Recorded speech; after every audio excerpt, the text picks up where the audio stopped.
So today we're going to make this spiral unrolling animation in Blender using geometry nodes. We're going to use Blender 4.4.3, and if you want to grab the blend file, there'll be a link in the description, so check that out if you'd like, and let's get into it. Okay, so we're going to get into Blender, select the cube, Control I to select everything else, X to delete, create your new window, select that cube, create a geometry node editor, and click New to create a new network. Now we're going to delete the script input node because we don't need that cube geometry, and we're going to put in a curve line.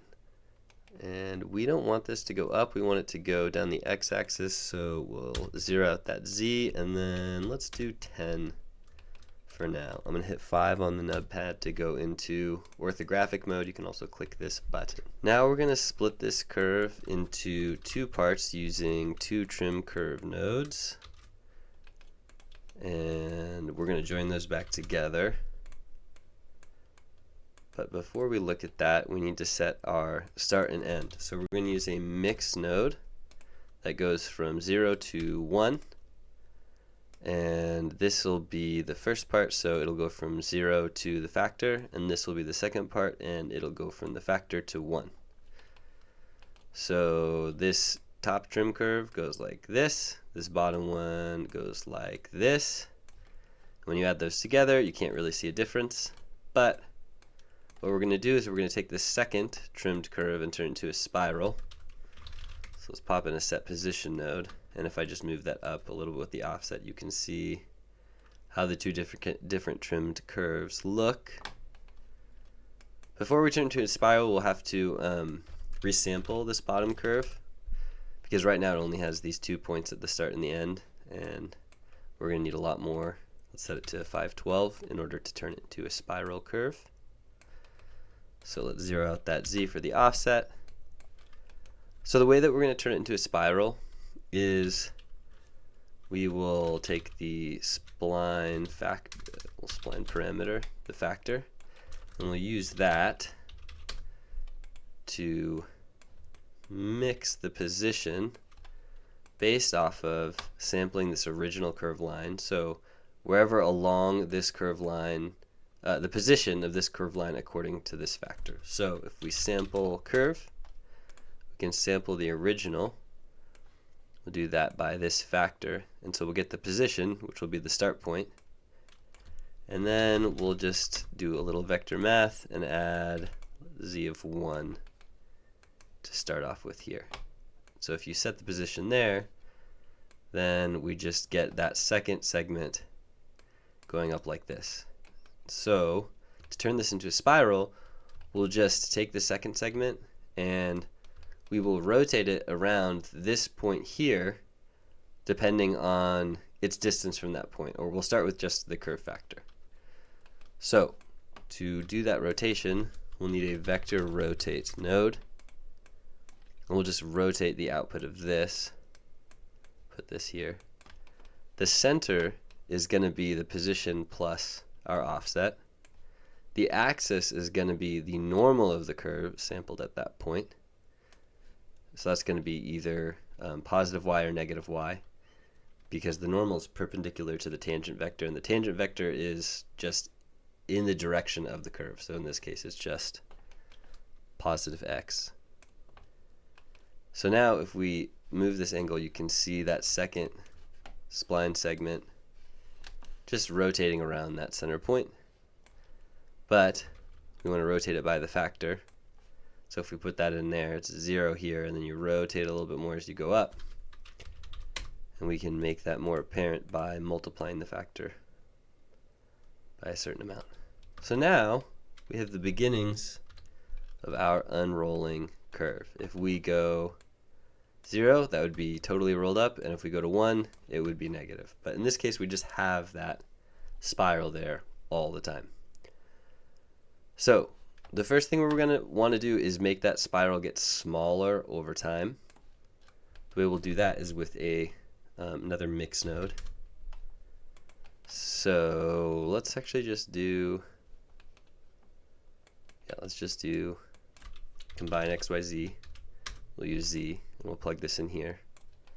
So depending on this factor, will go from 1 to 0. So as you go from 0 to 1, it gets smaller and smaller. And we'll not actually do 0. Let's do like 0.1.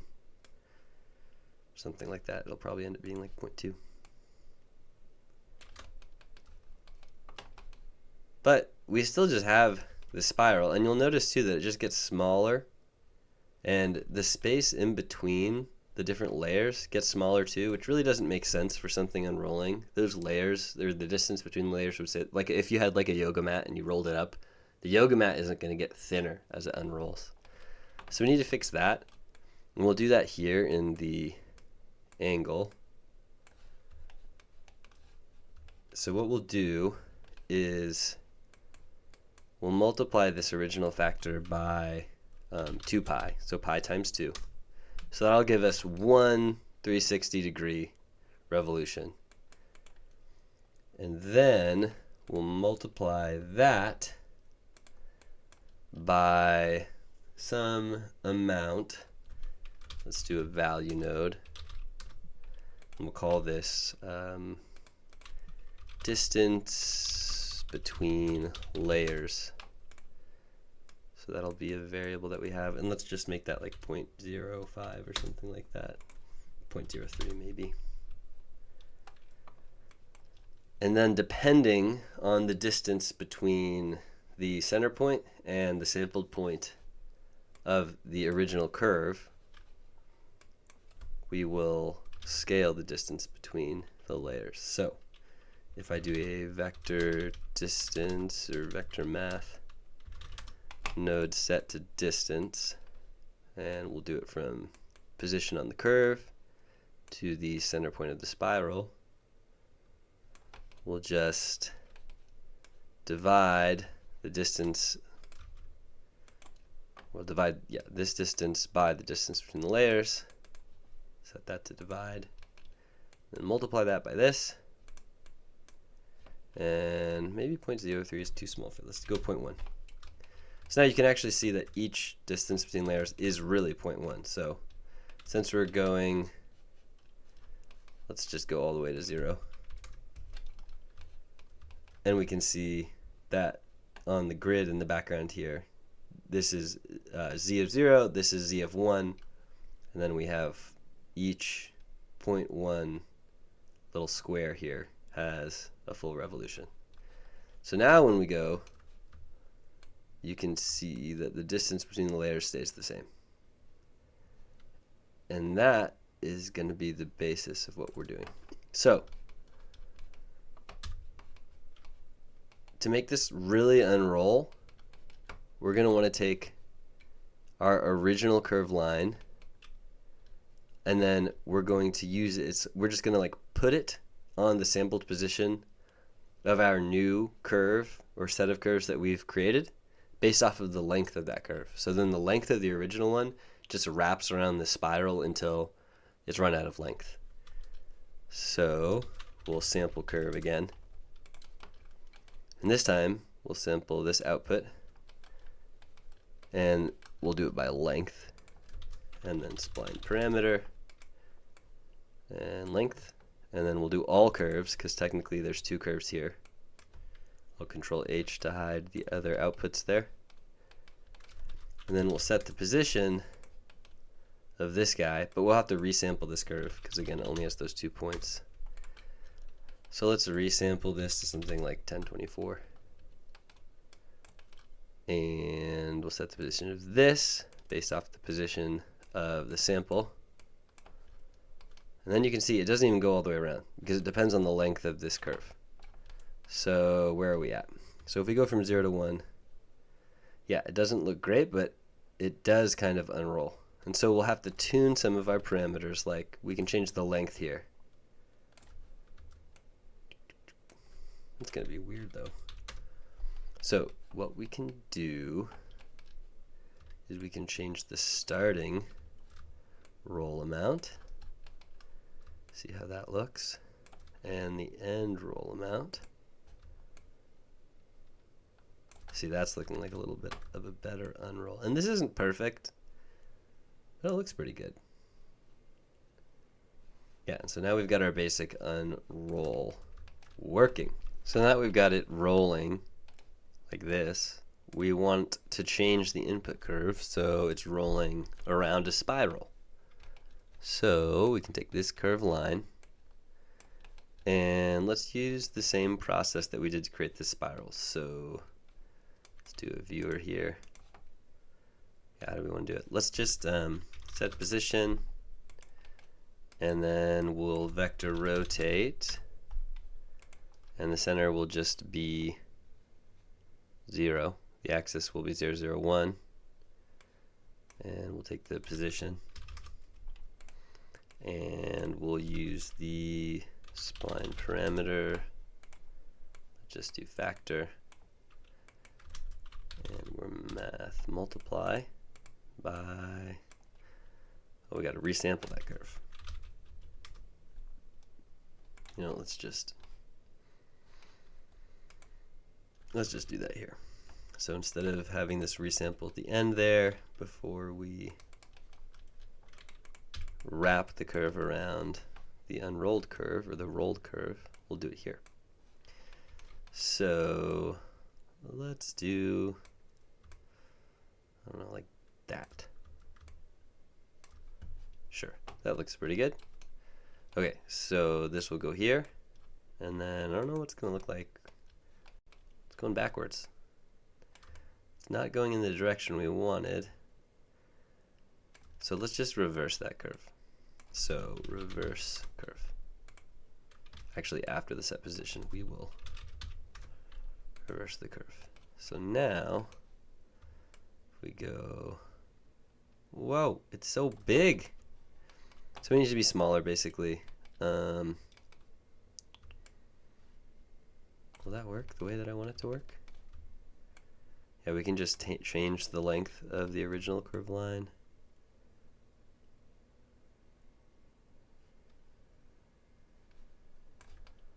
Okay, and then we'll have to tweak some of our other parameters. So, I mean, this could even be, yeah, so let's like really bump this up to like 4096. Because if it's lower, then you won't get the resolution that you want when you move it around the spiral. So let's 4096 that. And yeah, so let's change our start and end. I feel like the end should be smaller. Yeah, something like that.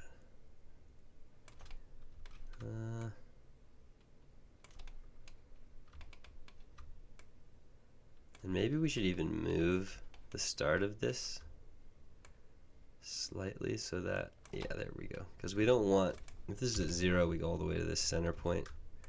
Move that up a little bit so it ends like there. Let's just do 0.25. That looks good to me. There we go.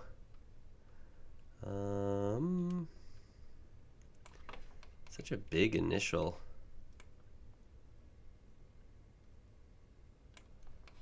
We can tweak the position between to be something smaller, like maybe 0.05. Why is that happening? Is it this? Okay, let's change that to 1024. And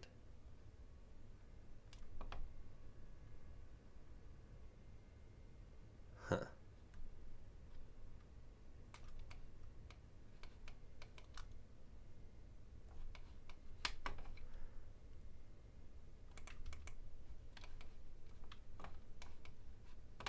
I mean, that makes more sense, right? But see how it's not moving around, like in the center there? See how that's just like staying kind of, well, it's moving, but around here it's not. So we might have to change like the size to be something that's nonlinear, because when you're going around the spiral, I guess it changes it a bit. That is looking generally the way we want it to look, though. Let's change. I do want the distance between layers to be a bit longer. And you know what? We actually don't well, we want this original curve. We can make it smaller. No, we're not going to do that. Okay.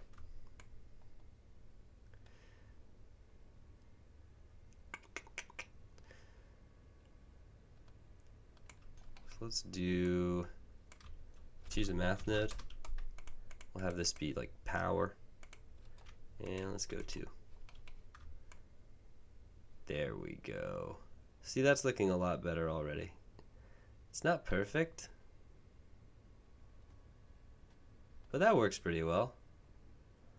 I'm fairly happy with that. And then we can even make this a little bit smaller, not too much smaller. Maybe 0.98.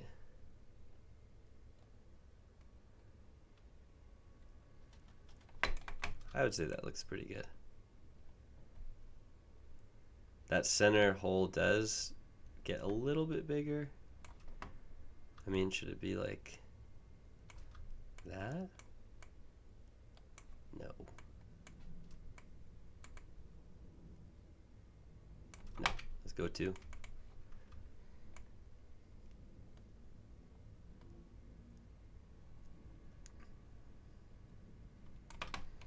I think I'm happy with that for now. Okay. So now we can do a little node cleanup. Delete that viewer node. Just resample the curve there. This stuff can all go down. This will most likely be a time lapse, so you won't even hear my voice. But maybe I'll have it play a little bit in the background. I don't know. Oofta, oofta. So now we'll want to add a little bit of a mesh. So we'll do curve to mesh. So this is our input curve.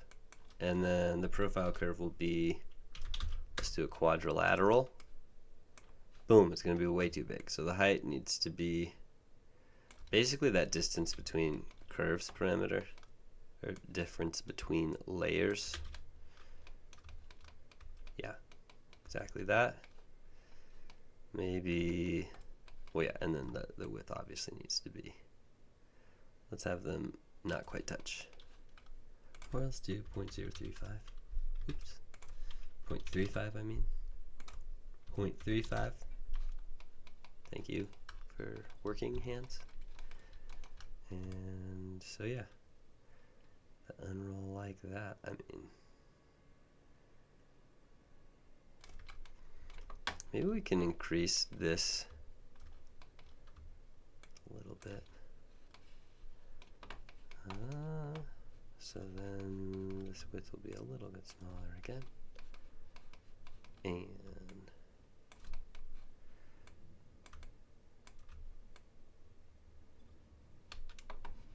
yeah, I mean,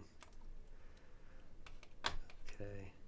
And then maybe we can just increase. It's not gonna work. Let's get that a little bit bigger. Okay.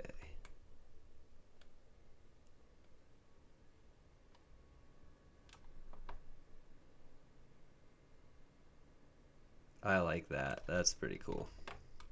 So at the end here, it does look a little weird. Like it kind of goes like that. I don't know.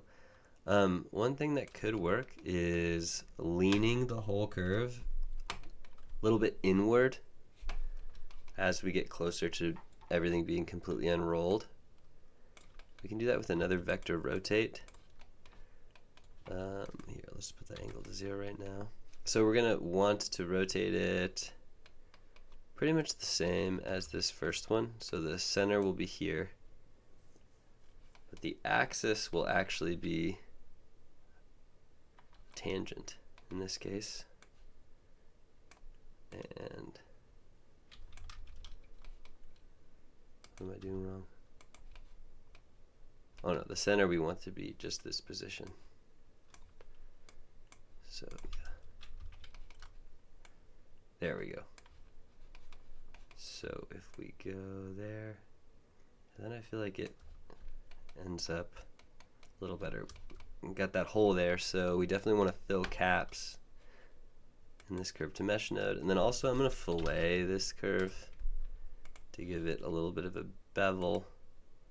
Definitely want to limit that radius, and it's like 0.01, I don't know, 6.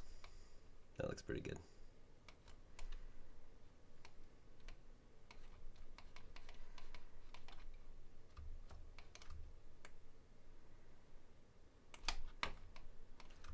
Of course, this doesn't need to lean the entire time.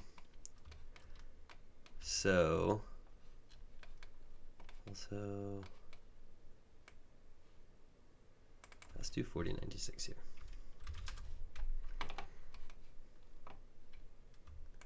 To make sure it's nice and smooth. Okay, so we're going to lean the curve with a mix node. Oops, not that mix. Which will be based off of the unroll factor.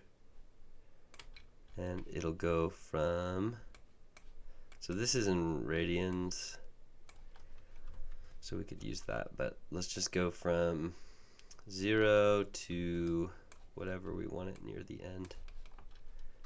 So let's just do 0.67, I don't know. Yeah, that works for me. That works for me. So it starts just completely upright and then whoosh, whoosh, whoosh, whoosh, whoosh, whoosh, whoosh, whoosh, whoosh, whoosh. All right, I mean, I think we're pretty much done. Now we need to animate this. So we'll take a scene time. Let's do it by frame. So let's divide by the number of frames that we want. We've got 1 to 250 right now, so let's divide by 250. And I think that this cannot be really linear. We're going to need a little bit of a... Yeah, it gets so fast at the end. Yeah, no, we don't want that. Let's go to 300. Let's also clamp this factor. And we'll use a float curve to change this a bit. And let's see, we'll want it to go faster in the beginning and slower at the end. So we can kind of do it like that. And it'll just unroll. Let's make it really gradual at the end there.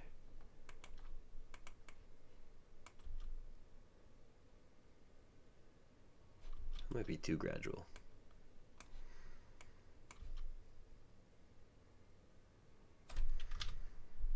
Too fast at the beginning. Okay, so let's do it like this.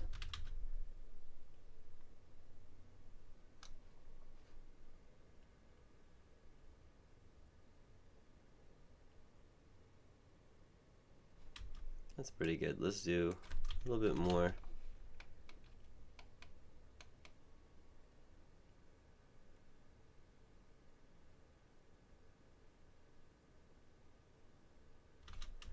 I don't know, it feels a little odd. It feels a little off to me.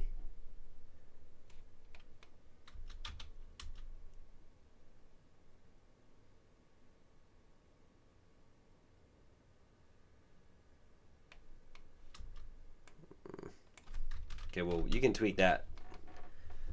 I'll leave it like this for now. Let's just look at the end here. I think that's pretty good. So again, we'll do a bit of node cleanup just because things got a little messy. I don't know where that should go. I guess this looks fine. Okay, well, now we're going to want to do a little bit of shading. So first, if we look here, this actually goes below 0 in the Z direction. So let's set position, and then let's do this height divided by 2.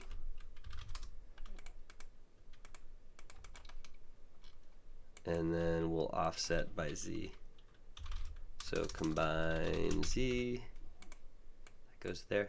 And so now that'll lay right on the ground, so we can add a plane. I'll go into edit mode and I'll scale it by like 16. 5 to go into orthographic mode. Let's add some settings here. So I'll add cavity. I usually do both, and I just like ramp those up. And we could also do like a random color. Random color.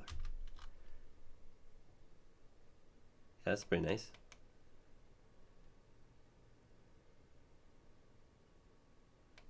Yeah, I think that's okay. Okay, so we're going to want to change the color along the factor of the curve. So before we do curve to mesh, I'm going to do a capture attribute, and I'll do a spline parameter, take the factor there, and then I'll set named or store named attribute after the curve to mesh called, I don't know, curve back based off of this factor. And then I'll set the material. We'll just use the material here. And let's rename that material to spiral. Then we'll give a new material to the ground. We'll call it ground. So if we go in there, let's actually change our render settings. And go to the top here. Oh, we don't want EV, we want cycles. Let's do GPU. Rendered. Let's add a light. How about a sun? We'll just offset that. And let's move it that way. You know, I'm actually going to change the way we're meshing this. I'm going to take away that fillet. And instead I'm going to use a bevel. That's pretty good. And let's do this. And then we want to harden the normals. It's going to be kind of slow, so you can turn that off unless it's rendered. I don't care if it's a little less there. And I want to, yeah, I'll keep it like that because I want to see it, how it's supposed to be rendered. I'll do Shift Alt Z to turn off all of the viewport overlays. And if we go into the shader editor and we're in the spiral, then we can use an attribute node, and this will be curve fac, so the name that we set in our geometry nodes network. And if we put that in there, then you'll see there it's 0, so it's black, and we go all the way to the end, it's 1 at the end. So let's take this sun, let's ramp up the intensity to something high like 16. And I definitely want it to be softer. So 70 is too much. Maybe 64. And what color should we do? So let's do a color ramp. Do you even want to do a color ramp? No, let's do a hue saturation value. And let's have the hue be that. And let's make this fully saturated. Wow, it's very rainbow. I don't know if I want the full rainbow here, so we'll math. Let's multiply by like 0.1, maybe 0.2, maybe 0.15. And then we can also add. And then let's see, will that cycle? It will. Let's find something that we like. I mean, that's pretty good. Ooh. I like that. And then let's have also the value go down, but in the other direction. So let's multiply by -1 and add 1 to reverse that. I like that. That's cool. I'm a fan of that. And do I want this to be like, yeah, I do want that to be fully rolled like that. Okay, and let's add some subsurface in there because that's always fun. I'm going to set the radius to be uniform across RGB. Let's move that up a bit. I'm liking that. Let's go ahead and turn on our denoiser. Okay, and then what do you think? This should probably be darker, huh? Should we add a camera? Let's add in a camera. So where's our camera? And then we can view, align view, on active camera to view, and then N, view, lock camera to view. So we can move it around. I'm going to set this camera to orthographic, and Let's do a square. So let's start with 1024 by 1024. Also, I'm going to set my render region so it only renders within the camera view. And also for the camera, I'm going to set the passapartout. I do not know how to pronounce that. To 1, so it's black all around. And let's tweak this a bit higher. Maybe red? Blue? Should it be less rough? Yeah, let's do a roughness of like 0.05. Well, how do we want it to look at the end? Maybe like this. That's kind of nice. So I'll set that position. Let's see, how does it look at the beginning? That's fine. Okay. Let's balance it out a little bit more. Press N, unlock the camera to the view. Should we do some depth of field? No harm in trying. Depth of field. Yeah, let's just do the cube. I kind of like it. Not too much. That's too much. Let's do 8.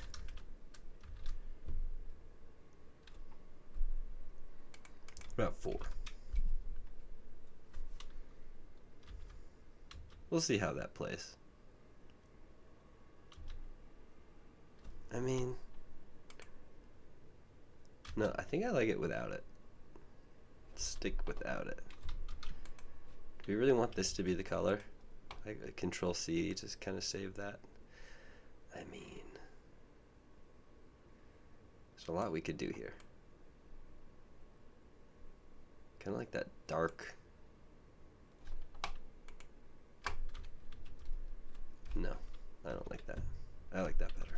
Let's stick with this. Maybe a little more purple. No. I think that's good. We can add in another sun directional light and point in another direction. Let's see what we're actually working with here. It's like the completely opposite direction, and we'll point it down.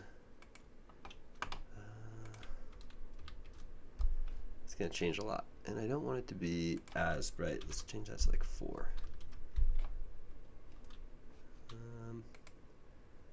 It's our second.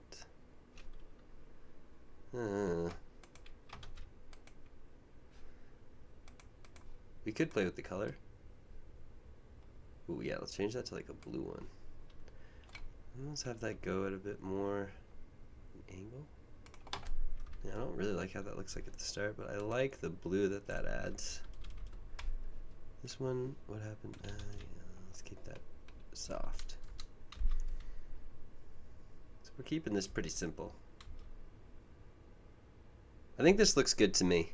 You could tweak this for forever. I'm not sure I like the start there. And also, let's yeah, we're clamping the angle. So let's just set this to 1. I want to change, yeah, the bevel. Let's not clamp the overlap, and let's set it to something like 0.02. There we go. So you can kind of see those layers a little bit more. I like that better. There you go. Okay. And go into the shader editor. What else do we want to do? I think this is I think this is fine. Alright, so let's hit render and see what we get. And ultimately, this is what we're gonna get. You saw it in the beginning, you're seeing it again. And that concludes this tutorial. So I hope you enjoyed this tutorial. I hope you learned something. And above all, I hope you had fun. Until next time.